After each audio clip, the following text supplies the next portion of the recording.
monster. I'm your number one fan.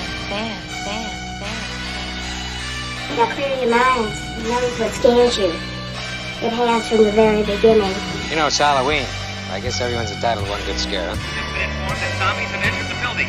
They're at the door. They're coming in.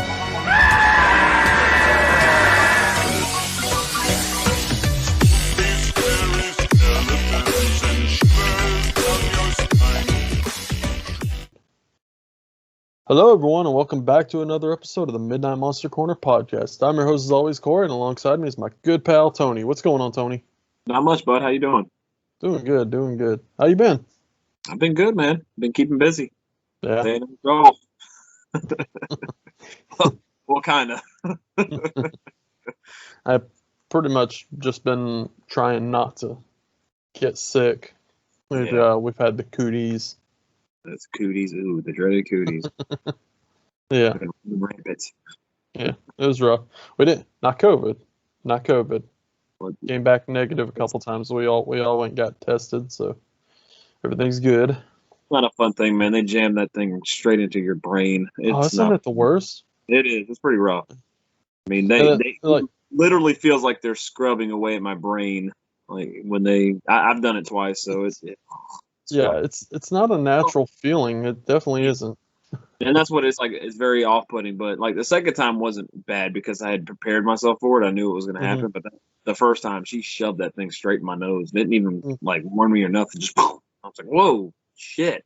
Like, give me a warning before you just pop. Yeah. My thing was like pretty much they didn't even give me any kind of squirm room or anything. I was not prepared, and they pretty much just like shoved my head up against the wall, like manhandled me. I'm telling you, it did not feel good. Those nurses, I'm telling you. But like I said, man, they got a rough job. So dealing with all this shit. I think they get enjoyment out of it. I instantly go there. They probably would. They probably do. Yeah. Yeah. Especially if somebody came in giving them a problem before. Yeah. You know they enjoyed that shit. Fucking looking forward to it. Jam this fuck right in his nose. Fucking torture. Yeah, torture.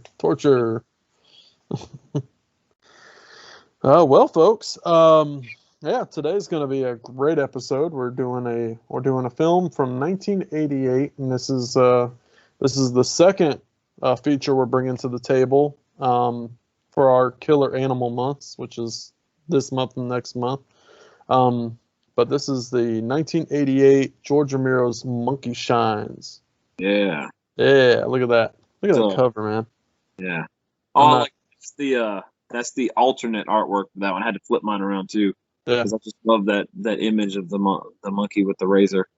You know, believe it or not, George Romero didn't like this cover art. You really didn't like that one? Didn't like that cover art. I think it was either him or it was the producer, but one of the two. They didn't care for it. It was on the special features. They actually talked about they didn't care for the cover art. Maybe because it makes it look like more like a toy. Yeah. Which I can get that just based on that cover. You would completely rationalize that. So makes sense. Yeah. I do like the fact that they put the razor blade on the cover though, because that's LSU used that. Which we'll get into that. It's used in the movie. Yep. It's the first monkey to use a razor blade in a horror film. Mr. Argento did it with Phenomena. You're right. With the razor blade. Hell yeah. You're right. Amazing scene. Yeah. What was her name? Oh, Ingrid, I think. Something like that. Ingrid or something like that. I think it was something like that. Yeah. I don't remember. I'm probably way off, but I thought it was. But yeah, Donald Pleasance, his monkey, his chimp. Didn't he in that movie? Didn't he use a laser to kind of communicate with that monkey as well? Yeah. Yeah. which I believe is a real thing, and we'll get into that because that was a conversation that I did have with Mr. Romero before he passed away, sadly. Yeah. Yeah. But yeah, before we get into this film, folks, remember we are everywhere. So go check us out. Twitter. Twitter. So check us out on Twitter. Instantly, I'm from New Jersey. No, but yeah, check us out on Twitter, Instagram, TikTok. Our main one that we always communicate with is Facebook. So definitely hit us up there and keep the community strong and keep us going. Because ultimately, you guys are the reason why we do this. This is pretty much a hobby. And we enjoy everything that you guys do in there and your suggestions and stuff, which, by the way, go and make a suggestion for this month's suggestion episode and next month's suggestion episode. It's up right now if you guys want to go there, join the communication, and discuss what your favorite animal killer film is. But yeah, with that, Tony, you ready to jump into this? Yeah, man, absolutely. For sure. Let's get into it. So first things first. Thoughts on the okay, so thoughts on okay, so we'll do this. So instead of actually talking right away about a killer film, let's talk about the fact that this is kind of outside of the norm when it comes to George Romero. Oh yeah, definitely. And even when we did our spotlight episode on Mr. Romero, we didn't really cover Monkey Shines because this is like very out of his norm. He kind of went a different direction with this film as far as the themes and the subject matter, of course. Like it wasn't a zombie film, and I mean he'd stepped out with Martin. He'd done other things, but he is so ingrained in pop culture and in horror fan circles as the king of the zombie film. So for him to step outside and do something different and do it, just as well as anything he does, I mean, is remarkable. Because like I said, we haven't really discussed Martin, but that movie's fantastic, and he has a way. Romero's always had a way of editing his films phenomenally. Like his films are always edited so sharp and crisp. It's remarkable. And I noticed that in this film too. I mean, there's a lot of great editing. There's I gotta say that the acting in this movie, and me and you were talking about it a little bit, this acting in this film is very strong. It's got such an amazing cast. I mean, just from all over the board. I mean, we got our lead, which you mentioned was, man, he really impressed me. He's such a good actor, and I know you've seen him on I think a television show that you watched on there. I almost when I first watched this film, I almost got a little starstruck because my wife and I we're big fans of the Chicagos. You got Chicago PD, Chicago Med, Chicago Fire, and Chicago PD I believe was the first show out of the three, and then I think Chicago Fire and then Chicago Med jumped on, but. We've been fans since day one of those shows, and he plays Hank Voight. And I as I was watching this movie, I was like, "Damn, that guy looks familiar. Who the hell is that guy?" And then I remember like throughout the entire film, and just even like the way he acted and stuff, I was like, "Damn, who the hell is that?" And then it wasn't until I watched the behind the scenes, and I was like, "Oh, holy shit, that's Hank Voight from Chicago PD." Yeah. And so he plays a sergeant on there, and he plays a badass on that show. If you ever get a chance, watch it, dude, because it's a cool show. All three of them are, but the main one is Chicago PD for me, definitely. But yeah, so yeah, I was blown away by that. I kind of want to meet him, Jason Begay. I kind of want to meet him. Yeah, Begay, that's his name. But I want his signature on this on the Scream Factory Blu-ray. I think that would be a nice addition with George Romero there. Meeting him would be cool because you can hear about like behind the scenes stuff from him, and and his experiences on the film set. And Yeah. Yeah, pretty- there was some interesting. I would like to bring up some conversations about it and talk with him about it, because even the conversation that I had with George Romero about this film was a little. He didn't go in depth with like what occurred with like Jason and the monkey and stuff like that, and that was I think I told you about that whole sequence. It was pretty funny. But yeah, essentially, he accidentally ate monkey shit on the on set. So that's kind of funny. Yeah. But yeah. Workplace hazards, man. Me too. Working with monkeys. I mean, you never know what's gonna happen. Yeah. Well, I guess we can go ahead and talk about that, just that quick conversation that I had with Ramiro about that. Pretty much you and I are both kind of similar when it comes to going to conventions and stuff. And, we always want to take that wow factor to those people, and George Romero, he probably gets Dawn of the Dead all the time. He probably gets Day of the Dead all the time and Night of the Living Dead all the time, stuff like that. So I wanted to take something, and I had a hard time choosing whether it be I take Martin, because I actually love Martin. I think that's a phenomenal vampire movie.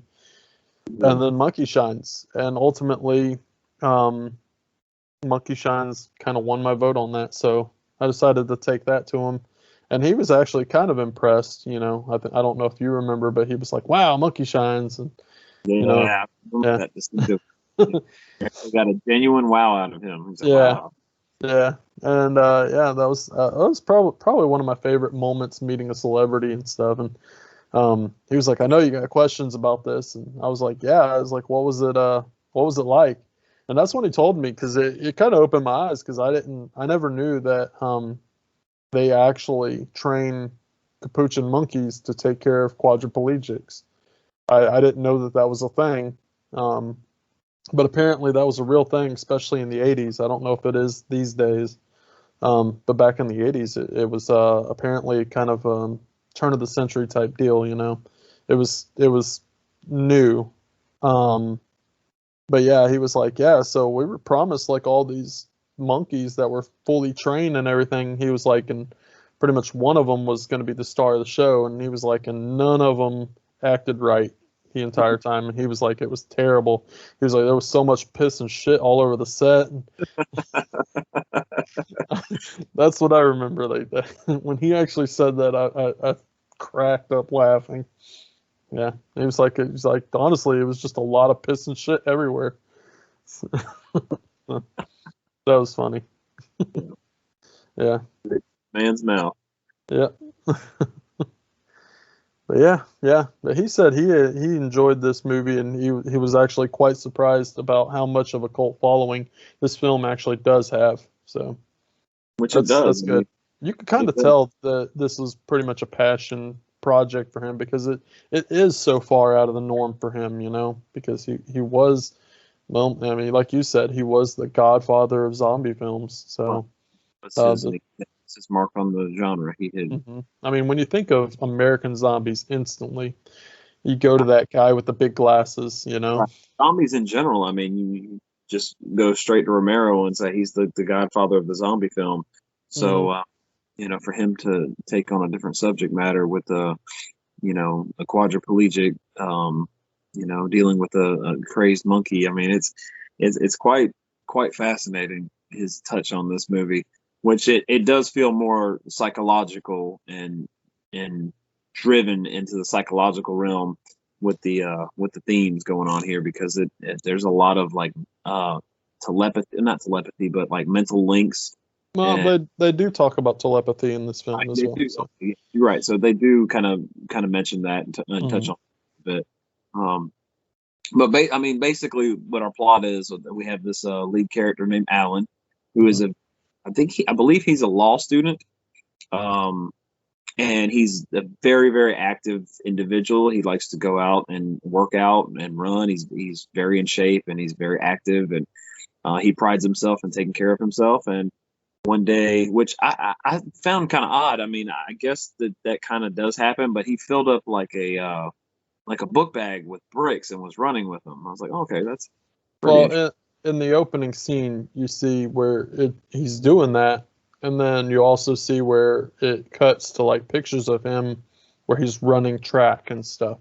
So he Right. was also an athlete as well. Yeah, definitely an athlete. There was quite a few pictures of him running track and winning, and you just get the sense right off the gate that like this man lives a very active lifestyle. He's always on the go, constantly working out, doing something, taking care of himself, taking care of his body, eating right.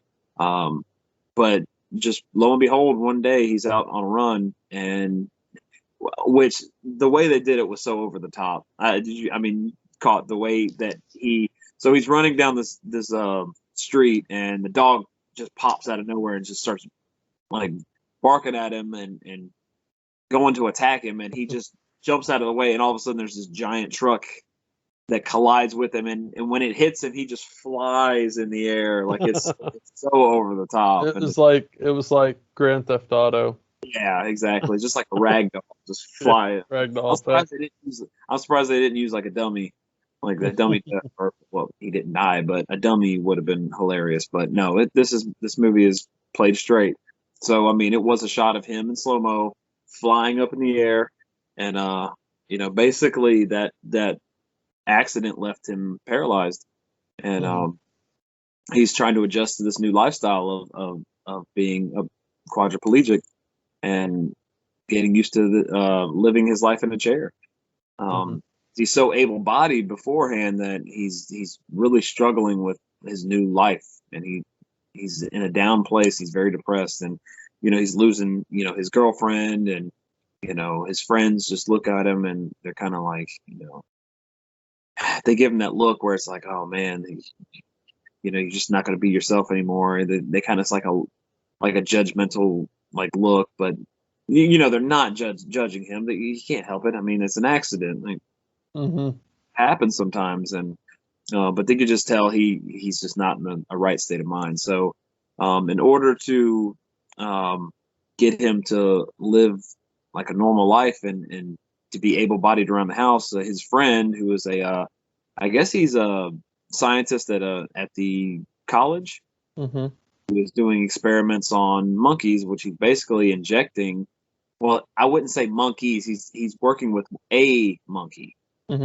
He's basically injecting like human brain tissue into the monkey, try to higher or raise the intelligence level of the monkey.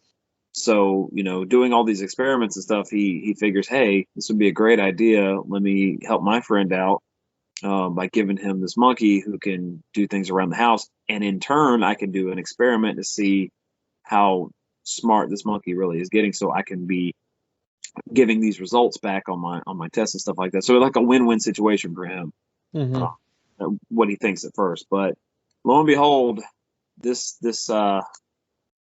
offer turns into a disaster of sorts. I guess we'll leave the plot pretty much like at that. But I don't know, man. I was so impressed with the acting in this movie by just everybody from top to bottom. There's so many good supporting characters in this movie. Jeffrey, his friend, the scientist, played by John Pankow, which is an actor I'm a huge fan of, because I was telling you, I'm such a big fan of To Live and Die in L.A., and he is one of the detectives in that movie, and I love his performance in that. I'm just a big fan of his in general, but he's phenomenal. He's great in this. Him and our lead, Jason Begay, are so great, and I love how their friendship is real and it means something. Like, he even gives him a nickname. He calls him Ace, which is a running theme in the movie, where when people, especially the Kate character, or the Melanie character played by Kate McNeil, who is in House on Sorority Row, it's like, oh shit, she's so familiar. And yep, she's in House on Sorority Row. So that was pretty cool seeing her in this movie. I didn't think she went on to have a career in more horror films, but I mean, because she did. But yeah, even she starts calling him Ace, and later on in the film, kind of showing like a growing, nickname. Well, like a growing like affection for him as a friend, and possibly more. So it's really cool how that dynamic shifted and how these characters would call him that, and it just was more human, and it was just really warm. And I just, man, I'm just going down this list. Stephen Root is in this movie. Stanley Tucci is in this movie. Just Well, it's funny. I think so. Stephen Root, when he did this movie, pretty much he had a mental breakdown in this film. He lost his shit, and then he went to go work in an office, and he got pissed off because people kept stealing his stapler. boy, I can see it. The final straw. That's what happened. Burn the place down. Yes, he is most famously in Office Space as the. Mhm. I can't remember his name in that movie. I never can, but I just remember him as the stapler guy. Yeah. Have you seen my stapler? Yeah, he's great, dude. But he's just been in so much stuff, and he's such a great actor. Stanley Tucci's amazing. Who plays this scummy, just vile like doctor who's supposed to be his friend, which was confusing because I going into that, so everybody's praising his character's name is John Wiseman, Dr. Wiseman. Mhm. Everyone's praising him for, hey, they say this man, he saved Alan's life. He's a lifesaver. Alan wouldn't be here if it wasn't for him and his remarkable surgery, and he's a young prodigy. And I got confused because right after so he okay, just rolling it back a little bit, he has a girlfriend played by is it Jane Turner? Janie Turner. Okay, yeah, which I recognize her as well. But she, can't adjust to his new lifestyle. She's not really comfortable with it. She doesn't want to be known as the one dating the handicap guy, which is it's terrible, but Yeah. the case in this instance. But she kind of goes with. Hold on, before you get there. So there's a scene where Jeffrey comes to visit Alan, and they're talking about her character. Who is she again? What's her name again? Linda. Yeah, he brings up Linda, and he's like, "Yeah, she's gonna break up with me." Yeah, he knew it. But he was thinking because he was a quadriplegic now. But continue now. Yeah, we'll find out what the ulterior motive is here. Right, so we find out, that she's basically sleeping with Stanley Tucci's character, Wiseman. So it's like, so I thought about that, and I'm like, well, how long has this been going on? Because, is this the reason why, Alan is the way he is? Because, Wiseman kind of like was lackadaisical with his surgery and not really trying to get him better. And it's even, fleshed out a little bit more as we go into the third act on, what his possible ulterior motives were. Because right after that, they, go straight into a relationship, and it's fuel to add to Alan's fire. His rage starts taking over, and he Ella's rage. Right. Well, just reading off of him, so she gets angry and enraged because he starts feeling angry and like betrayed, and she's basically his surrogate to, and even he says that he's like, whatever I think, she ends up doing. So we have a telepathic link, so to speak. And it's crazy, dude. I love the fact that Romero went down this route and did something like this. It's fascinating. Just don't see, themes like, well, you see themes like this, but not played out like this. I mean, it's so different. Do you think Dr. Tucci or Dr. John Wiseman? Yeah. Do you think he had ulterior motives going into that surgery? What I was wondering, so I didn't know how long they had been, seeing each other, or like if that had been happening before the accident or what. I wasn't sure, because his career is on the upscale. He's this famous, this young prodigy doctor who's going to be making the big money. And I don't know if that was the case for him to kind of sabotage.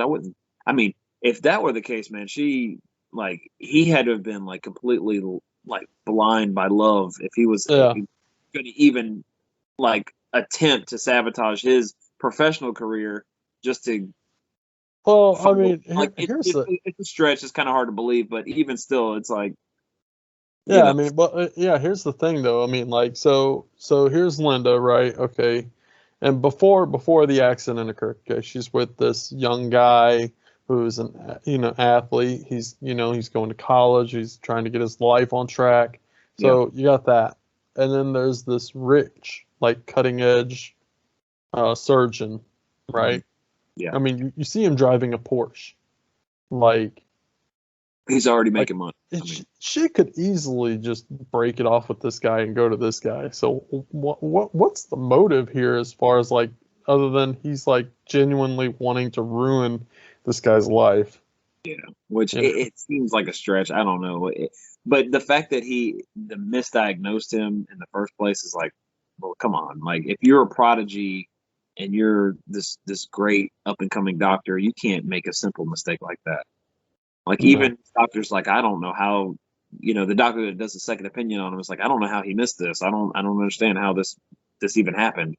I mean, it's unfathomable to me. I think he actually used the word sloppy too.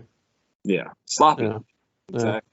You mentioned that because there's a chance that, given off the second opinion, that Alan can regain his strength and start walking again, normal life again. So, but he's so blinded by anger and frustration and revenge that he doesn't even like even Kate, her character. I keep saying her name, her actor name. But Melanie's like, hey, this is good news. You have a second chance at life. Like, but he's so focused on the betrayal and what happened that he just can't think about the possibilities of it being a positive. So not just that. I mean, he was really treated like shit right after the whole situation went down that way. I mean, right. His at first, like his mom wouldn't leave, and then she hired this nurse without even talking with him. I can't wait to get into that too. and then she had this fucking bird that wanted to peck his eyes out. Right. Yeah. Yeah. And then I mean, there was one thing after another with this poor guy. Which so in the movie after that, not the relationship stuff, but after he realizes like it's going to be a tough life for me to operate this chair with my mouth, and then I can't be able-bodied and take care of myself. I guess he feels like he's going to be a burden to everybody, so he ends up trying to take his own life. Yeah, it's a failed attempt, but it's like damn, just when you thought you couldn't get any lower, that seems to be your only way out, and that's a terrible mindset to be in. But it happens, and everybody's very cautious with him because of that, and it's terrible. Yeah. You feel for his character, and based on his acting too, the way he acts and the way he emits emotion and everything like that, you really genuinely feel for his character.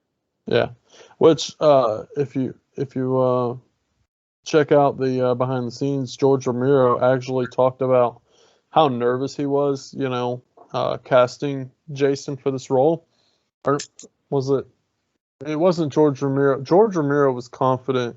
I think that he knew who he wanted to play certain roles in this film. I think Melanie was the one, the girl that played Melanie, Kate, said that she was kind of nervous because this was pretty much Jason's like first role, as an actor, and he had to play a quadriplegic where he couldn't use his arms nor legs. The only thing that he could move was his head. So it was his acting skills would have had to been on point, and I think he pulled it off. He pulled it off, man. He such a phenomenal job in this. Yeah, blown away by just the emotion that he admits. Like it resonates, and it hits you, and it's like, wow. You feel like you're in the chair, like you feel like you're feeling his emotion and his despair, and he pours it out on screen, and it's phenomenal. But I think him and Jeffrey, they're back and forth, and they're I wouldn't say banter because they're not always being jokey, huh? You know, they're not always like that. But there's a real emotional stuff with them too, because you can tell these guys have been friends for a long time, and they really Jeffrey genuinely cares about his friend. Well, even when Jeffrey figures it out between Dr. Wiseman and Linda, and I forget what he calls Dr. Wiseman, and then she went to go speak up, and he was like, "And you cunt." It's like, ooh.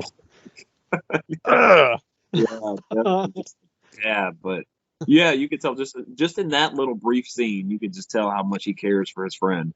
Yeah. And how much it pains him that two people that he cares about would betray him like that. So, you know, those two in particular, man, just steal the show. They're so good together.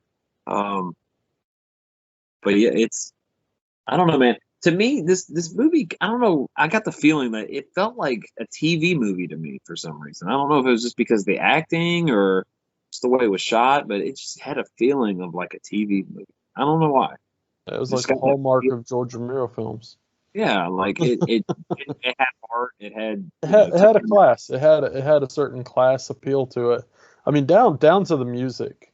Very like even the music was just because Ella would cut the radio on and listen to the music, which I think I brought that up with you. That was the only way to get Ella to kind of calm down. But supposedly, from what I understand, they named Ella the monkey after Ella Fitzgerald. I guess the story goes is that basically they ended up putting in a bunch of music that she was tied to throughout the film, from what I gather. Like all the music, every time Ella would turn on the stereo and stuff like that and start dancing to the music, it was music that was tied to Ella Fitzgerald. Well, apparently producers or somebody higher up got word of this and basically felt that it was a disgrace that they named a monkey after Ella Fitzgerald, and they made them pull basically all the music out and redo the music. So I guess they had to like re-edit music back into this and stuff like that, which is mind blowing. But stuff like that I guess happens all the time in Hollywood. It sure does, dude. It happens more than you think. Yeah. Really, really offended, and I mean that's just basically it. They get offended and they want to take action, and that happens all the time, especially when it comes to music. And I'm really surprised that they were like, now you need to change the monkey's name. Yeah. You know, they didn't. They kept her name the same in the film. Yeah. So, yeah. Overblown. What did you think? So we talked a little bit about when Alan gets angry and Ella gets angry. Like right away, you can tell she gets protected. I mean, first day in the house, she's instantly protective of Alan. You can tell because at one point it shows like her wiping a window, and a girl walks by the window, and she stops and growls. Yeah. At the girl, so instantly you know she gets protective of him. You know what's fascinating about it, and I noticed it when I was watching this. So his mom, our main character Alan's mom, is very overprotective and very domineering and just too much to handle. So it's funny, after she leaves to go back home, I think she lives in Texas and she came down to be with him. Florida, excuse me, sorry. Florida. So she came down to be with him to help him out and be there for him, but he's like, he can only take so much of her before he's like, just go back. I'm good. I'm okay. I got everything covered. I have Nurse Ratched here, which is great. That whole thing's great. But he's like, yeah, I'm taken care of. Don't worry. You can be at ease. You can go back home. Don't worry about me. So literally after she leaves, that's when Ella comes into the picture. So Ella almost turns into his mom because she's very overprotective and domineering with him. And I noticed that it's like the shift in dynamic between his mom, and then she's out of the picture, and then boom, Ella's there, and she kind of turns into the surrogate mother for him. She has a very motherly, like caring and affectionate relationship with him. And I was like, well, that's cool. I wonder if Romero meant to play with that a little bit, because it literally felt like right after she left and was out of the picture, that's when Ella came into the picture and became that surrogate mother for him. Interesting. Yeah, I thought that was pretty neat. I thought that was pretty cool. What's your thoughts on when Alan gets angry? His teeth grow. That I was just about to mention. That's one of my favorite little touches that they added to this movie is when he starts to get angry and starts to get like the rage starts building. Mm-hmm. He's just about to let loose and stuff. Like it cuts to the inside of his mouth, and his teeth are actually turning into fangs, Mm-hmm. much like Ella's teeth. So I thought that was really cool. Nice little touch. Yeah. Yeah, I agree. I liked it. I like the fact that, and there just goes to show that there's a link between him and her. You know.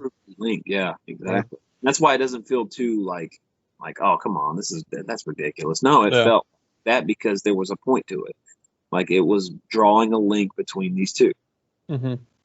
And I love that. I thought that was brilliant by Romero. Nice little touch. I always look for little touches. Me and you talk about the little touches in films a lot, and that's just one of those little brilliant little things that he added to it. What's the eye to detail? You know, I mean, really, when you get a George Romero film, this is what you get. Yeah. You know, so yeah, I liked it. I like that they did that with between the two characters. I love Ella's character too. Yeah. Even though you know, well, I guess you would. Well, I don't know what you would call her. She's not so much like a villain, because she becomes a part of him in a way. Yeah. But she's like his rage, his anger. And you know, she just ultimately wants to take care of him. She genuinely has a bond with him. Yeah. But yeah, I love the I guess you would say the link between the two characters, really. Yeah. It's built so strong, and it's I don't know, the building blocks up into that point, the little moments that they have together where, you know, Jeffrey and I think Melanie leave, and then, you know, she's playing the music and dancing, and he's, you know, Alan's very, very excited and just happy, and you know, his life brightens up a little bit more when she's introduced to his life, and he finds more purpose and more. He at this point has a companion. Yeah, like a companion. Like it's one of those things where like if someone's like, it's almost like, you know, when vets come back and they get the dogs with them, or they the service dogs. Service dogs, but this program that actually takes the service dog and like it makes it a companion with a vet and stuff like that. The vets are so, you know, based on what they've seen and on all the stuff they dealt with, that they're in a mode of just depression. And then when that happens, when they get a companion like a dog or the animal, it brightens them up and it makes them more jovial and happy. And it's basically the same thing in this. It's almost like mirrored to where he was such in a down spot. He committed suicide, and he was so done with it. And then as soon as he gets brought into her life, he finds meaning. And I think a lot of that has to do with not only Ella, but Melanie too, because Melanie comes with her, and Melanie starts to become his love interest. And he really has a great rapport and relationship with Melanie. And it's very innocent at first, and it's very nice, and it's heartwarming. It's like a TV movie. It builds into that point, and then, you know, he kind of finds like, oh man, this is my second chance, like, of happiness, and it's like, I got everything going for me right now. I was in such a low spot, and then now everything's starting to look up, and their relationships, it's very sweet. Yeah, it's built well by Romero. I mean, he did such a good job. Which you know, starts things off with Ella. That's one thing I like. I like the fact that when Melanie's introduced, now there's this sense of jealousy from Ella. Yeah. You know. And the cool thing is, not only that, but going back to what I was saying earlier, not only does Ella get jealous of Melanie, but his mom also gets jealous, and his mom instantly doesn't like her. It mirrors those two like their characteristics are very similar, and that's another kind of addition to that is that they both like Melanie's the sweetest person in the world, but both of them can't stand her because she's introduced to Alan's life and Alan's fixated on her Yeah. and he's not seeing anything else. So it's like a jealousy thing. I mean, given the life, I mean, you know, Right. he needs some sort of hope, you know? Exactly. Because Yeah. there's a chance he could walk again. So the doctor says, hey, I mean, this is a very risky procedure. I have to see some kind of improvement or something to even like suggest we do this. He's like, Mhm. just any kind of voluntary movement at all, a finger, a hand, anything. We'll take anything just to see if we can actually do this. And, there's a point in the movie where he moves his hand and he's like, I think it was his mom was there. Mhm. Watch it. He's like, "Did you see that? Did you see that?" And she's like, "What are you talking about? You're going crazy. There's no way." He's like, "Yes, I did it. I did it. You didn't see it. You didn't see it." So you could tell he's ready to get back into, his normal life that he had. He wants Mhm. to get back into it, but he just needed a sign, like anything to kind of get him in that mindset. And that Yeah. was a point where he had, oh shit, this is I could, I could walk again. There's a chance. Mhm. I mean, there's so much going on, dude. There's a Yeah. lot going on, and even with Jeffrey's character. So Jeffrey is an interesting character in this movie because it's and you can see it the way John Pankow acts and stuff like that. You can see he's torn because he's handled the stress of like having to produce results and everything like that at his job, and his job's on the line. The dean's always in his, breaks into his office to see where his work is at and what he's doing and this and that. You can just tell the stress is getting to him. But you can also He- man, see that he's a little cocky too, because he even says to I think his name is Burbage, Dr. Burbage or Dean Burbage or whatever. But he actually tells him, he's like, well, you're not going to fire me because I've got this, yeah. and he flat out tells him that. So, Well, it would make sense because I couldn't tell if it was the stress of having to produce results to the dean, or it was just the fact that he was so obsessed with this result of this experiment that he had blinders on. He saw nothing else but the experiment and having it like succeed. That's all he well, cared. well, the thing about it is I think the school was getting pressure from basically like kind of like a PETA group, you know. And I think that some results needed to be presented, otherwise they were going to kind of shut down the whole program.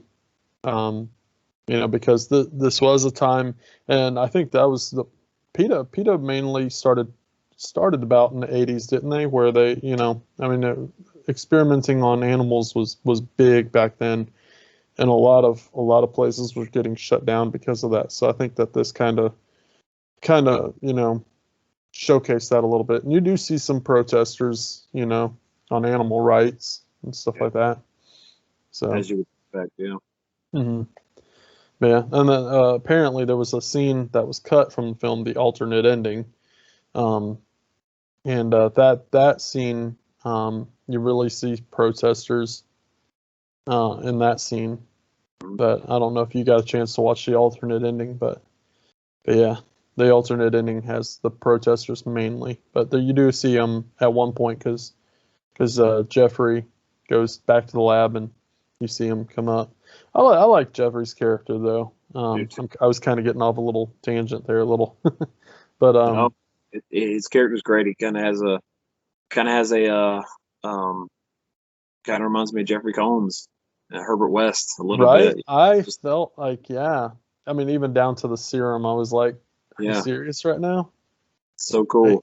I was totally thinking Reanimator. I was like, "Come on." Yeah. I'm glad you caught that too. Yeah. Oh, I totally picked up on that. I mean, the yellow serum and everything. I was like, come on. But yeah, his look and everything. I liked how he was. I like how he was a tweaker Yeah, in a sense. He was hopped up on shit. Yeah. and then at one point he kind of made the connection because he takes Ella away from Alan because Alan's like, she makes me feel a certain way. I want her gone. I don't want to feel this rage, you know. And so he takes her back to the lab, and you could tell she wants the serum, like she wants more injections. And To a junkie, yeah. yeah, and he makes that reference. He's like, "Oh my God, you're a little junkie." Yeah. Yeah. Because at first, she's fighting it. She's like, quit injecting me with shit. Like, she's, Mhm. animals are going to, of course, they're going to at first be, defensive when it comes to somebody sticking a needle in them. I mean, of course, but Yeah. like I said, at a certain point, she just like expects it, and she needs it.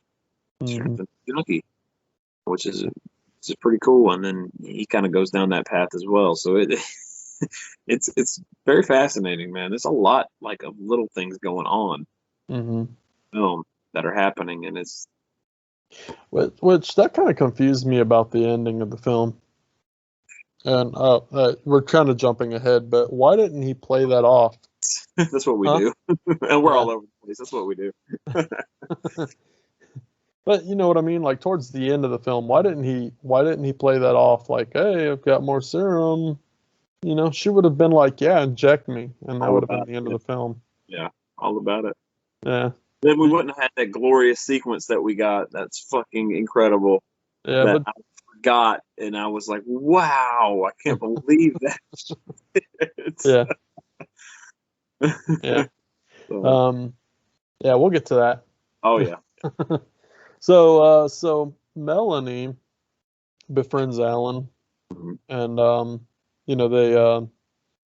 they pretty much oh, real quick before we get into where he stays the night with her, because I was about to bring it up. I love that too because that makes no sense whatsoever. It's We'll so talk about it because I'm curious. well. No, Um, not just that sequence, but another sequence that brings up the fact that he's there in the first place. I don't understand, but we'll get into that too.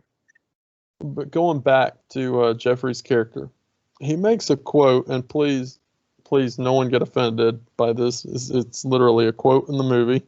Oh no, oh no. But something was said, and yeah, I think Alan says something like, "It's not like I'm going anywhere," or something like that. And he says, "A crippled joke. He made a crippled joke. He's cured." I picked up on that. I was like, "Oh my God, that's Jesus, you can tell they're really close buds. yeah."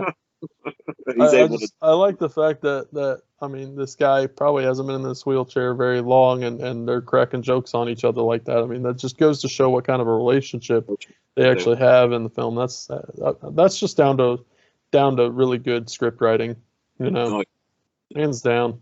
And that's another thing I wanted to showcase on this review was how well the script is written and stuff, you know. yeah, man. And then the actors are able to just hammer out these lines perfectly. Um, really give you emotion and depth to these characters, and it just make you feel for them. Especially our lead, Alan. You just really feel for him. Can't stress enough how they just get. You're seeing the whole world through his eyes, and what it would be like to be in a situation like that. And it's terrifying and it's scary just to be so active and so independent. And you could tell he was an independent person too. Like he Hmm. didn't rely on anybody for anything. Um, he, Oh, yeah, he pretty much had his own place, you know, yeah, yeah, while he going to was college. I mean, exactly. So, that's pretty independent. just in a snap of a finger, like boom, your whole life changing. Hmm. One instance, one moment, changing your entire life, and man, Yeah, feel for the character. I can't stress it enough. yeah, um, yeah, I agree. It it kind of helped, you know, him having a character like that, though, you know, in his life, Yeah, because that does make, um, I guess things a little more enjoyable, you know, having somebody there to lean on like that. have that Um, emotional support. Yeah, from yeah, somebody that is like it doesn't feel like they need it or they have ulterior motives behind hmm it. Like it's genuine and is caring. It's a person that genuinely cares and wants to help. So I think that kind of changes his outlook, and he starts to see the bigger picture. Yeah. But the funniest thing about that is, so this is right after Ella is taken from Alan by Jeffrey, Mm-hmm. who wants to completely forget about everything. He's like, I can't even think about Ella or anything like that. He's like, so Melanie's like, well, come stay with me in the barn. She's like, you'll have your own space. Like, you'll be able to rest, relax. You won't have to think about Ella or anything like that. Any of the craziness that's happened, you can let your mind be free. And this isn't it. She says that while she gets him in a barn with a bunch of monkeys that look just like Ella. I was like, how is that going to help him? How is that going to help him forget about it when he's seeing a bunch of monkeys that look exactly like her? And Yeah. I just thought that was funny. I had to laugh. I was like, really? But I think he was so much more focused on her than he was anything else. He's like, yeah, absolutely. I'd love to come stay with you. What are you talking about? Of course. No. We're gonna bone. Exactly. Yeah. What a Mac. What a man. Yeah. I was talking to you about it. That whole sequence was fucking just insane.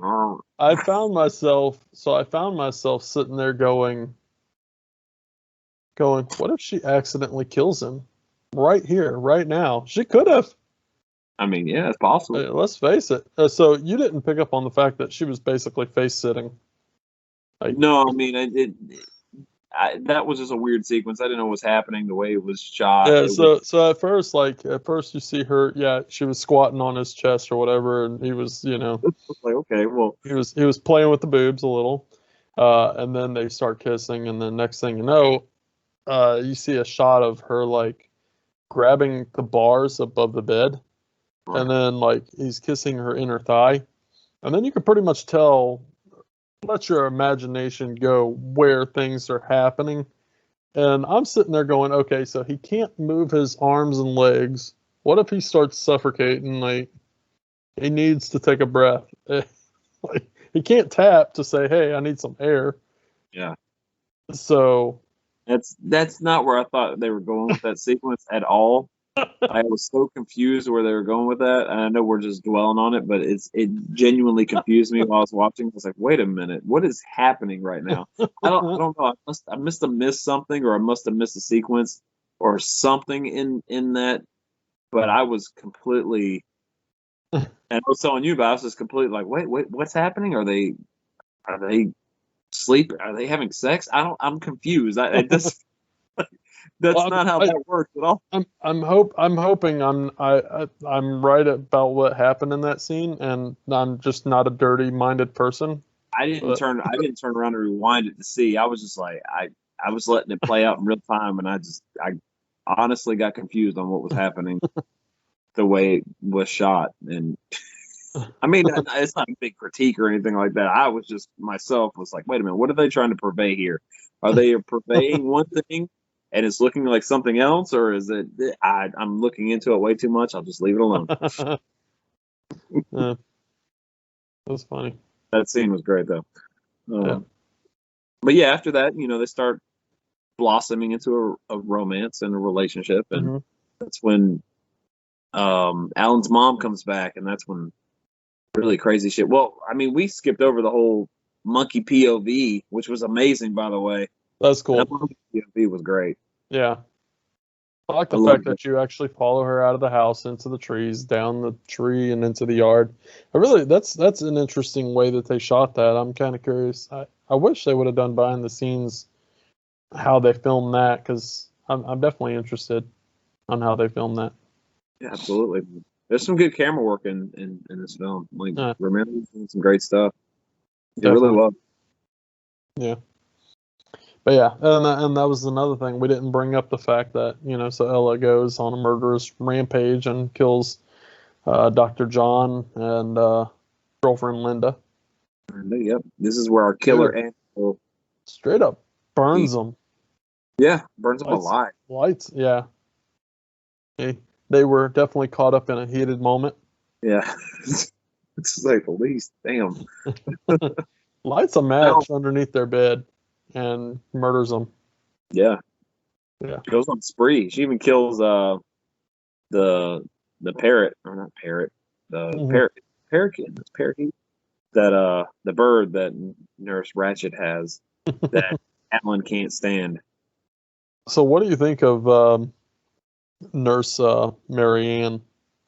Well, I was confused by that because she was like you could tell like when Ella was doing stuff around the house and this is that she was just laying down like her feet up, just being lazy, not doing shit. Mhm. And that there was multiple scenes like that where they would cut to her just hanging out and just being like just hating the monkey and just be like damn sewer rat or that damn beast, and she was just like throwing insults at the monkey and just hating on it. And Alan, like she treated And Alan like shit. yeah, absolutely. Which I mean, when she first got there, she was very like very demanding. Like you have to do this, you have to do that. This is how She was very very uptight. She that lasted through the whole time she was in the movie. I would have She, taunted her while she she had changed it my seemed like diaper. right. It seemed like she had a little bit more compassion in the beginning before she got to know Alan's character, and they just didn't get along at all. At Yeah. all. I'm surprised she stayed on as long as she did. I'm like, man, I'm thinking he could have her replaced or something like that. All he had to do is Mhm. make a call or something, but I don't know. She stayed on for a while, and Unless she was like private, like because he, her mom paid or his mom paid her to right, stay there, and his mom also retrofitted the house for a quadriplegic. yeah. So she got some money. Yeah. Well, she had her own business, and then That's right. Yeah, because then she lo meant and behold, to tell him that.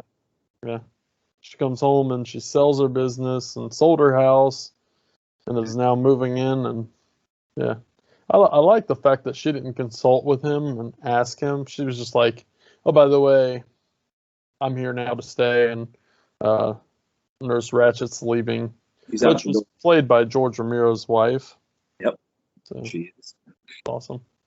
He makes cameos in his movies. I'm kind of curious as to if he put her through hell on Well, set. so she had a much larger part than she normally does in his films. Like normally she like cameos, makes it. But no, she had a bigger part in this. So Yeah, she had a lot more speaking lines and a lot more screen time. So she had a lot more to do. She was a yeah. pivotal character in this. But he also put her through hell on set. Yeah, I'm kind of curious as to if they were fighting or something at the time. could have been. Yeah, could have been. Like, yeah. Not out of the realm of possibility. But yeah, I grew to despise her character really. She's Not so much her, just her oh, yeah. character. She's a sweet lady, I'm sure, but her character is very, very unlikable. Yeah. She plays I it. mean, to treat someone in a wheelchair like that, It's terrible. yeah, it was pretty ruthless. And that fucking bird. That The bird, whole that sequence. dickhead, man. Yeah, got what it deserved. I was watching it. He was like literally trying to like like peck his eyes out. I'm like, what the fuck's wrong with this bird? Yeah. I mean, I've had some birds in my day, and I never have I had one like come at my face like that. Yeah, man, it was insane. Yeah, pretty funny. Like that bird was possessed.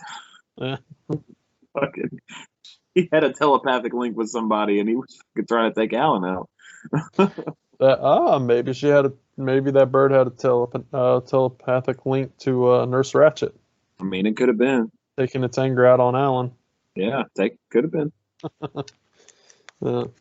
Because And up then to that point, I mean, they had a major blowout, so could have been. yeah, I like how Ella took care of that problem too. Absolutely. Well, it's a cool thing where it's like he doesn't figure that she's caged up. She can't get out of her cage, right? Yeah. No, she can get out of her cage on her own. She can. She's quite able-bodied. She can do anything. Hmm. So Yeah. I like that they played with that, though. The fact that hey, she can't. She couldn't possibly do that. It was at night. She was locked up in her cage. There's no way. Yeah, there's no way. He's like, you probably just stepped on it, and just like the bird just ended up in your shoe, and you just stepped on it. Like, how the Yeah. fuck did the bird end up? But even though he's like, I don't give a fuck. I'm just happy the thing's dead. Yeah. He hated that bird. He's like, who cares how it died as long as it's dead? Damn. A morbid hatred towards a bird. For this bird. But Was if that if that happened to Ella, she would have probably said the same thing about Ella. She genuinely hated that damn monkey. Yeah. So, Yeah. But yeah, I had a blast with this one. Yeah, it's a good time, man. I would say the third act, like leading up until the final act, drags out a little bit too long. Like all the stuff in the house, it's a long sequence, man. It could have been cut down a little bit. Let's be honest. It ran pretty long. Yeah. It did develop a lot of stuff, especially between, and those are my two favorite characters. So even me saying that it was kind of long, even with those two favorite characters of mine, is saying something. Like it could have. The whole ending sequence, I felt was pretty long. Yeah, it was. You know, between Ella taking out his mom, to taking out Jeffrey, but it for some reason, even though that sequence felt long, you felt drawn. You were kind of on edge the whole time. You know, I think it was a little far fetched that a phone was stopping a wheelchair from rolling. That's just me. You have something mechanical pulling on something that should have snatched that bitch off the wall. Oh yeah. But I don't know. I liked it for what it was, even though, you know, like I was actually, every time I watch this film, I think that. And it's not until I'm watching the film I'm going, wow, this is actually a really long film. Because I mean, it does feel like it's a long film. I think what the runtime is, well over 2 hours probably. Yeah, 113 minutes. So I don't know. It feels like a longer film. I don't think it's that long, man. It's 113 minutes. Longer than normal length, but it feels like, to me anyway, I don't know, that it would ratchet up tension and then would kind of like ease off on it, and then ratchet up tension and ease off on it.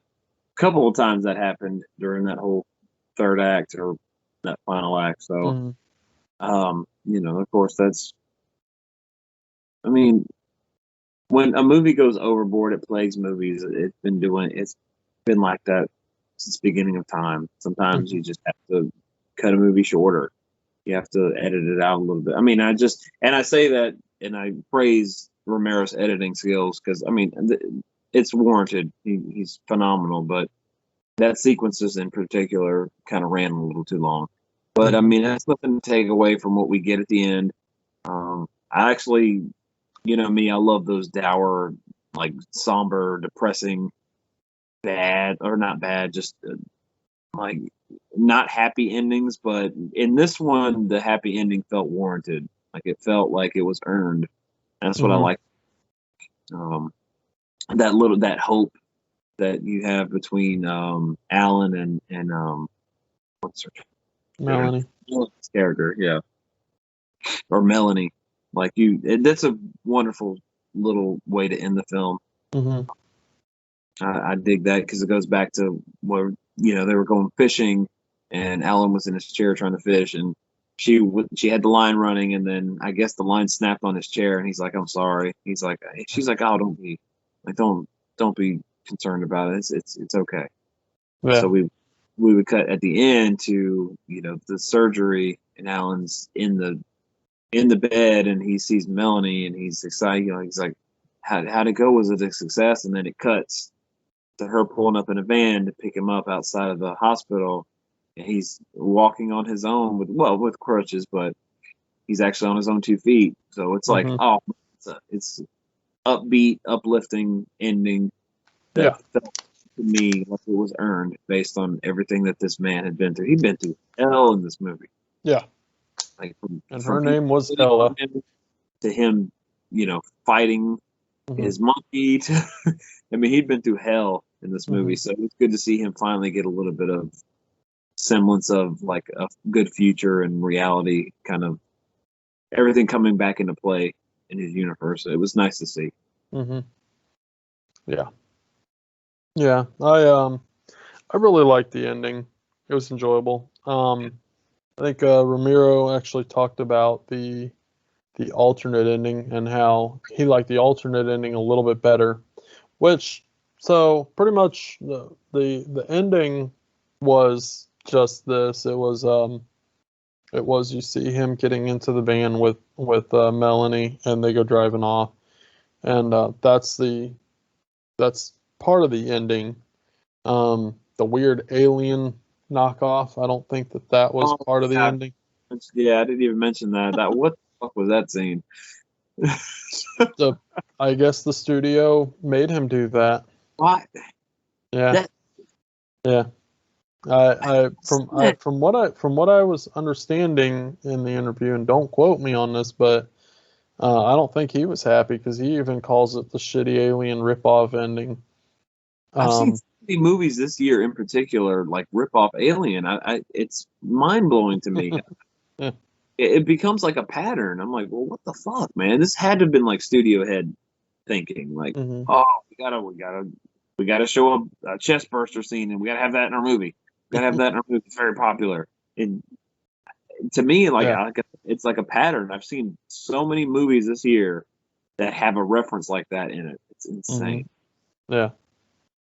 But yeah, so the original ending was like I said, what's his name, Burbage or whatever, because he stole all of Jeffrey's research and everything, and you show him you see him pull up, and he's driving through a bunch of protesters, and he goes to walk in the door or whatever, and basically they start throwing vegetables at him and stuff, and I guess somebody hits him with a rock or something, but it cuts his head a little bit, and he goes in, and you see him stick the needle in the vial, and he pulls out medicine, and then he holds the needle up, and as he holds the needle up, a monkey jumps up on his shoulder and starts licking the wound, much like Ella licking the blood off of Alan's lip. And he just kind of turns to the camera and smiles, and that's the end of the movie, and it actually goes dark. But I guess because there was protesters in the film or something like that, they ended up having him cut that or something. I don't exactly know why the studio wanted him to cut that whole sequence out, but he did. So the ending that we got was something completely different from what George Romero actually wanted to put in the film. It's wild, man, because I've never seen that alternate ending before. I never even heard about it until you mentioned something about it. Yeah, it's on the Scream Factory DVD or Blu-ray. I really need to get in my special features. I did not check them out, but that's cool. Yeah, really cool. But it kind of showed what came of Stephen Root's character towards the end, because you don't really know what became of him. And he actually looked like he became the junkie because he had like dark circles around his eyes and everything too. So yeah, it's quite interesting. Very interesting. Yeah. But yeah, I wanted to talk a little bit. One of the things that I did notice was there was a little flaw in the film. In the whole sequence towards the end of the film, where now he's trapped in this house with Ella, and he shouts at the door. The door opens, and he goes to ride towards the front door, and Ella closes it and then walks up to his wheelchair, pulls the battery out of his wheelchair, and then he proceeds to chase her through the house with his wheelchair. And it's like, she just pulled your battery out, though. Like, wouldn't you just be sitting there? I thought the battery was just used for the spotlight that he had. The light. Okay, maybe that's it. That's what I thought. I remember her. There was a scene where she was changing out the battery and stuff like that for the light. So I thought that's what that was for. Okay. But wrong though too. I could be wrong though. Maybe I'm wrong. Maybe you're right, because yeah, I did notice that while he was using the wheelchair, the light was off. So maybe okay, that makes sense. I just remember a scene where she was learning like how to do things around the house, and one of the things that Melanie was trying to teach her was the battery for the Yeah. light. That's for at night, so he can, if he needed to get around, out, out, outside, Jesus, in the house at night where the lights are off and stuff like that, he would be good. Yeah. Okay. Not that he's trolling around outside in the yard with his wheelchair. He's like, that's not happening, but around the house, sure, why not? Oh man. But yeah, that's basically all I got for notes. Now I do have a little bit of trivia, which I kind of went over some of it. But the scene where so the scene where Ella is hugging him and stuff in both scenes, supposedly from what I understand, she was in heat at the time, and I guess at that point in time she really wasn't like interacting with Jason's character as much on set. They pretty much told him, hey, the first male she comes in contact with, she's going to be really drawn to. And so that's how they were able to get her to like hug him and stuff, because she was really drawn to him because she was in heat, supposedly. The other thing is how we talked about George saying that he got all these monkeys from this place. I guess from what I understand, those monkeys come without teeth. And even though we have,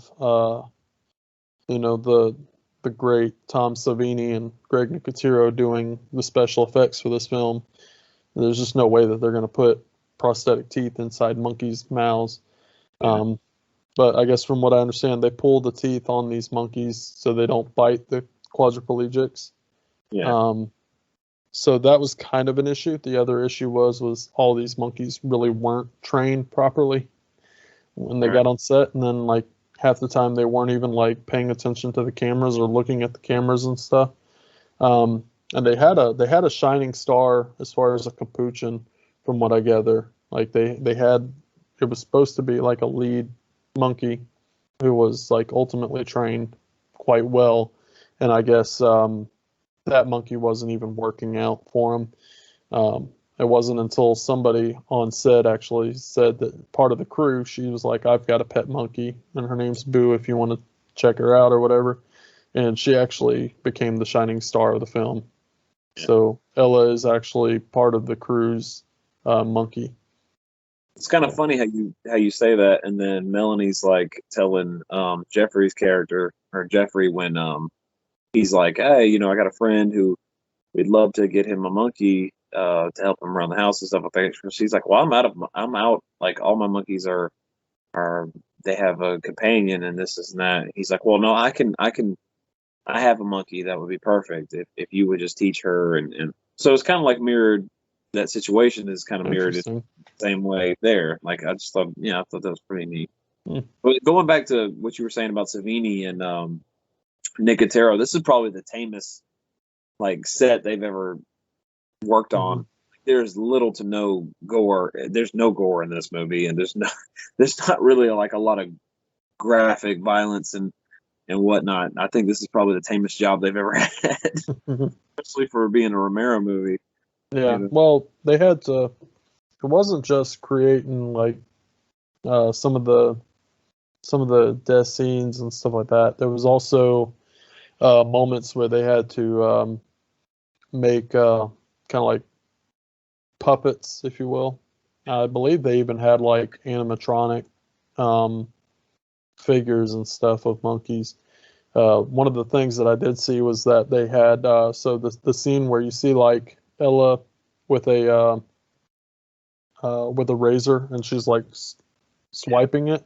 That was literally one of them with giant monkey arms and a giant razor and stuff like that. So I thought that was pretty neat. And like the whole scene where she's trying to burn Melanie's face with the match and stuff, that was all puppet work and stuff like that. So Yeah, definitely. Well, the only like graphic violence or anything I could think of was the surgery scene for his back and stuff like that. I mean, it was very, very tame. So I mean, as far as like blood and guts and stuff, this movie, it's not that kind of movie. This is more of a psychological thriller horror film where it does not utilize gore and violence and all the blood and I mean all the stuff that you normally see and you know especially around this time in '88 shit there was tons of movies that were coming out just gore fest and this movie is nothing like that. Yeah, I really, I wish that I would have known that Tom Savini had his hands in this film. Yeah, because we've met Tom Savini oh, yeah. what two or three times, and I kind of would like to actually talk with him a little bit about this film, and with it being such a tame, film compared to what he's normally doing. This is kind of outside of the box for him as well. I was just thinking that I was thinking if we ever went back to a convention and Savini was there, what I would bring to get signed. I already got the Maniac 10 sign, which is my favorite. It's my favorite thing that I got signed from him. Mm-hmm. Well, no, that Dawn of the Dead set with George and Ken Faree and him is really, really dope too. I love that. But honestly, if I were to think about it, if I were to bring another item, I would probably bring my Creep Show Scream Factory edition. Like, I would love to get that signed by him. I'd probably get this signed. So, yeah. I thought you would go that direction. Yeah. Because going back now, I would probably get him to sign this, and I would actually want to sit down with him and talk with him a little bit about this film. Yeah, it'd be interesting. He doesn't really, and I haven't seen too many interviews. He talks about a lot of his effects work that he's done, but I haven't seen really any interviews with him talking about Monkey Shine, so that would be pretty cool. Mm-hmm. He likes fresh takes, stuff that's never really been seen before. Because, like I said, he doesn't really do interviews about Monkey Shines. People always, of course, bring up Dawn of the Dead and Maniac, and Friday the 13th, of course, but no one ever brings up Monkey Shines. So that would be really cool to kind of pick his brain about, his experiences on this set and doing the effects work. It'd be pretty neat. Definitely. The last bit of trivia that I wanted to talk about. The scene where Alan kills Ella. We didn't really talk about that. See if we were going to get into that. So basically, he woos her a little bit. He's able to, with his hand, move his hand and turn on the music. And she's like, "Oh," and he's like, "Come here." He starts wooing her, and she actually hugs him. When she hugs him, he bites. He's so filled with rage right now that he's got the fangs. He bites her and just starts basically flailing her like a fucking crocodile, and then back and forth. And she's screaming and everything, and then finally she goes limp. When her body hits the tape set and then falls to the floor. Oh.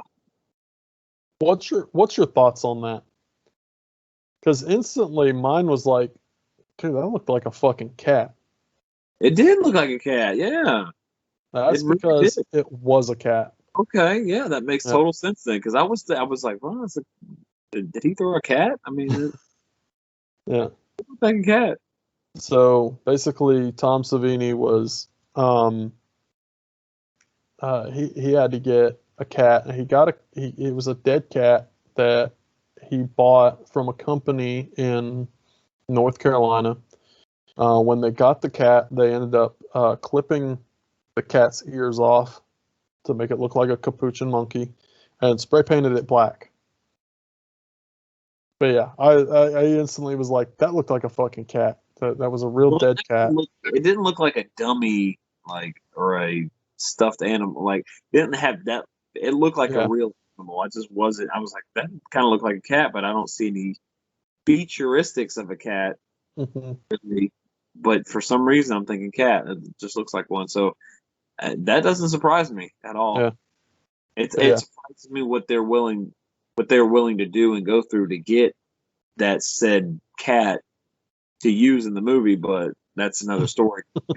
People were doing crazy shit like that in the 80s a lot on film sets. I mean, Poltergeist used real skeletons, so I mean, in that crazy scene in the pool. So I mean, Yeah. shit like that doesn't surprise me at all. Yeah. But yeah, that was pretty much the last bit of trivia. And I'm sure there's a lot more, especially on IMDb, but that was just from what I found out. And then going back and watching the special features, some more things that you pick up on. Oh yeah, definitely. But yeah. Yeah, ultimately, every time I watch this film, it's like a new experience. Yeah. I can't say enough about it. I do revisit this film every year. This is one of my watches every year. I usually actually watch this film in October, so this is part of my October watches usually. But I probably will watch it in October again because I love this film. And like I said, hands down, George Romero wise, this is probably actually one of my favorite films that he's ever done. He's done more, but this is probably, out of all his films, this is probably one of my favorites. High praise right there, dude. Yeah. High praise right there. Definitely. Because it's so much out of his norm, Yeah, and even to do a film based around, because I believe this is a film based around a book too, if I'm not mistaken. It is, yes. I didn't mention that. I was going to mention that at the beginning of the show, but yeah, it is based on a novel. Yeah. So I mean, right there. Well, yeah. So, what's your last opinions on this? Oh, I mean, this movie's great, man. It's one of those movies though. I cannot watch this movie like regularly. I have to have some time before I watch it again because it's not something I gravitate. I have to go back to right away. I don't know if it's because it has that feel of a made for TV film or something. I don't know, but it kind of has that feel. So I mean, just watching it, just acting wise, is phenomenal. You get roped into it because of the phenomenal acting, but just the feel of the movie, it has that TV movie feel. I don't know why. That's how it feels to me anyway. But, Oh yeah, definitely. it's great though, man. It's a good movie. It's a great movie though. I'm not gonna say it's not. It definitely deserves the praise. I'm glad to see that. I know you like this movie, but I'm just glad to see that you're praising it on here. And like I said, the final act runs a little bit too long. Mm-hmm. Could have been shortened a little bit. I mean, it runs a little too long. Yeah. Yeah, I mean, I think we both kind of said ran a little too long, so we both agree. I will say though, and this is something I failed to mention, and that Jeffrey's character, or John's character, shall I say, Jeffrey, you really see his acting skills right there in those last moments of the film. Right. I strongly believe that, especially like when she injects him with the poison. So good. Yeah, that right there. Like I said, it could have been over easily had he just been like, "You want some more juice?" And she probably would have been like, "Yeah, inject me." Right. But I mean, it was full blown. Like she knew what she was doing. She fucking injected him with that poison. What was it? I think he said, "I put enough in there to stop a fucking elephant." Yeah. Yeah. So I mean, he knew he was dying. Yeah. But yeah, I enjoyed his acting skills there.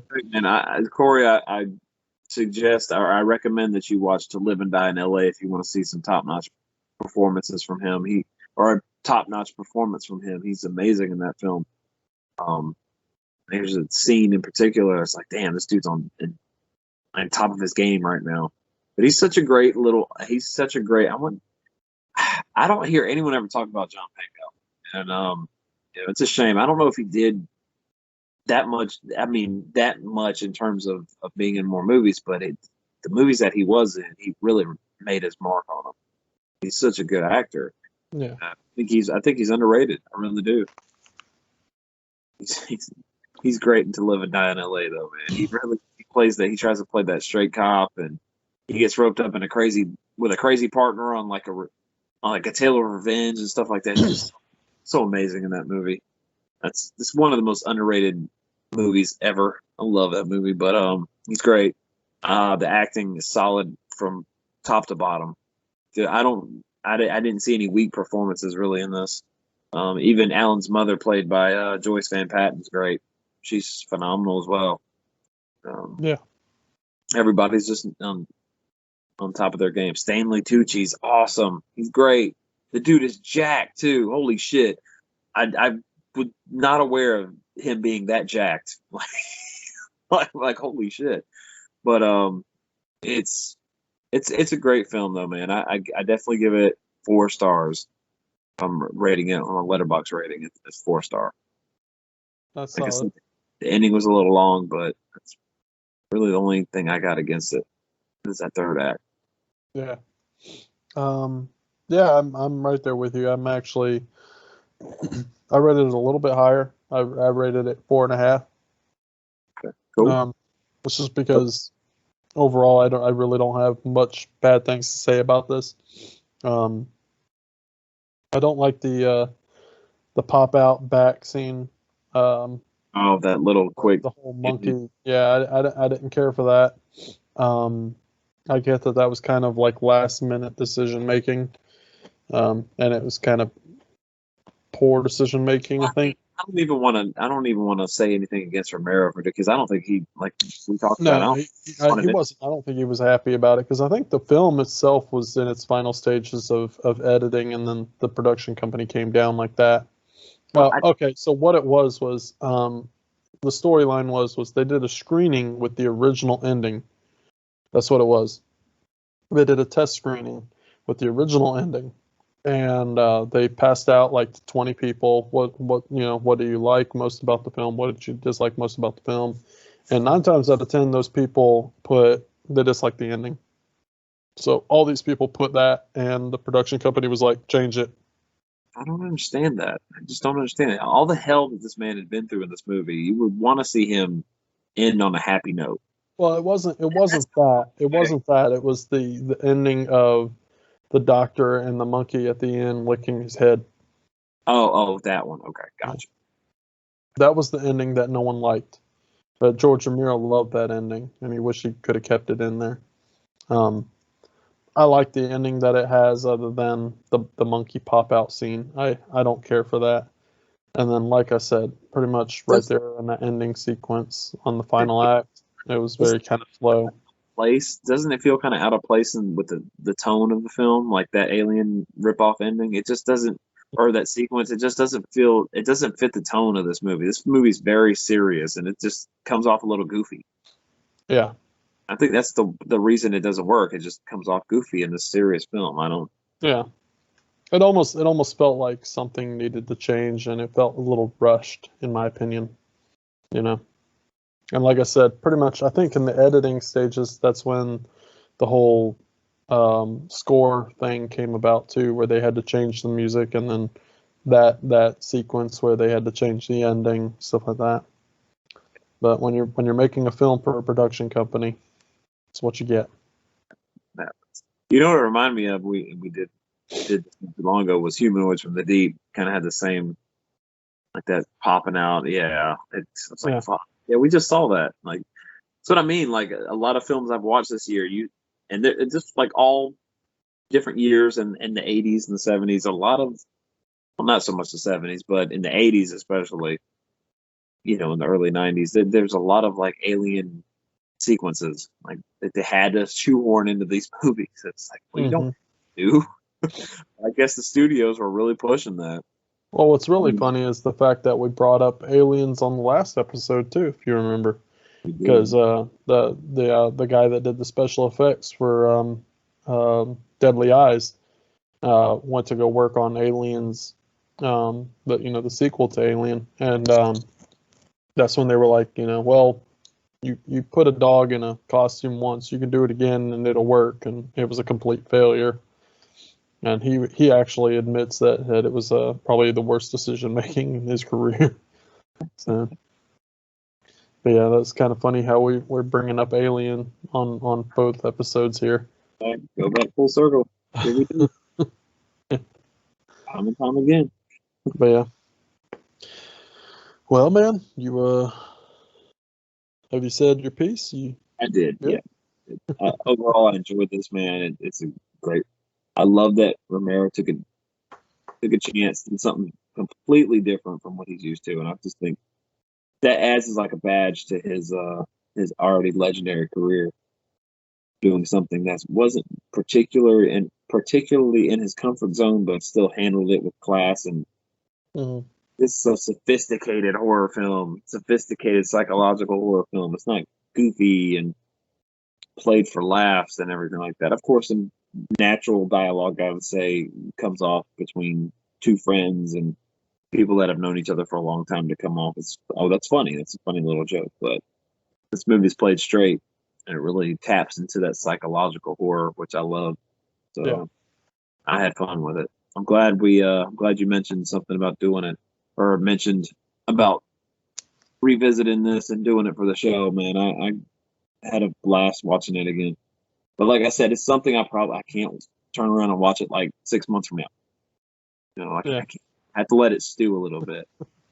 Well, even you said that it felt like a first time watch, which is really cool. I like that. And like I said, even though like I watch it, probably more frequent than you do, and it always feels like a first time watch for me as well. It's cool. That's cool. Yeah. Like I said, I think the last time I watched it was like over 3-4 years ago when we did that marathon. That was an amazing marathon. Yeah, that's the last time I checked it out. Because we watched that one, and we watched Shakma. Oh yeah, we watched quite a few. Yeah, I want to say we watched Day of the Animals too, didn't we? The animals, yeah. Yeah, that was Yeah. good night. Good stuff. It was a good night. Yeah, that's the last time I watched it, so it felt fresh and new to me again after all those years. So Nice. I'm glad I got a chance to revisit it. Oh yeah, it's awesome. Next time, special features though. I might watch it with the commentary on. Ooh, that'd be interesting. Pretty cool, yeah. Mm. I think I'm gonna do that next time I watch it. Actually, that'll probably be fun. I keep saying that like I'm gonna go back and watch Friday 4 and Friday 3 and stuff with the commentary on, but I always forget. I just watch them straight through. Yeah. I always forget to watch them with the commentary on. I don't know why.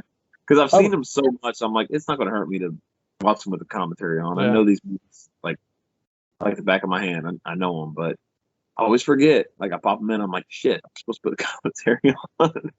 Damn it! But yeah, I think next time I want to do that for this one. Yeah, that'll be interesting. Yeah, I'm probably gonna do that too. Right on, right on. And check out those special features. I got to do that too. Yeah, definitely. Well, man, you ready to land it? Yeah. All right, folks. Well, you've been watching our episode on Monkey Shines, and hopefully you've seen this film. I'm sorry if we ruined things for you, but it is a good film nonetheless, so definitely go check it out. We didn't do much justice, but yeah, like I said, go check it out. It's a fun one with a 4-star rating and a 4.5-star rating. You can't go wrong with this film. But with that, just like I said before, like, share, subscribe this channel, and make sure you tell a friend, especially friends who are into horror films and who love podcasts. Why not let them or swing them our way so we can hopefully get more listeners and more views and keep this thing rolling. It's going. Definitely. And then hit us up on our Facebook group. That's where we're mainly active. So check us out over there. I think I'm going to start doing more things on TikTok hopefully soon. But yeah, guys, with that, Tony, you got anything? No, I mean, if you want to find us, quick, go to the Google search bar, type in Midnight Monster Corner Podcast, and we'll show up. We'll be there. Yep. Come check us out and join in on the fun on the Facebook group. We have a blast in the group, man. Now, I do want to shout out our boy, Josh Adams. Hope you get well, brother. We have us in our thoughts, man. Definitely. Everything goes well with you, brother. We're definitely in your corner. So, I wanted to make a quick note to say, hey, we're thinking about you, dude. But yeah, that's what I got, man. Yeah, definitely. Thank you for bringing that up. Absolutely. All right, guys. Well, later. Later.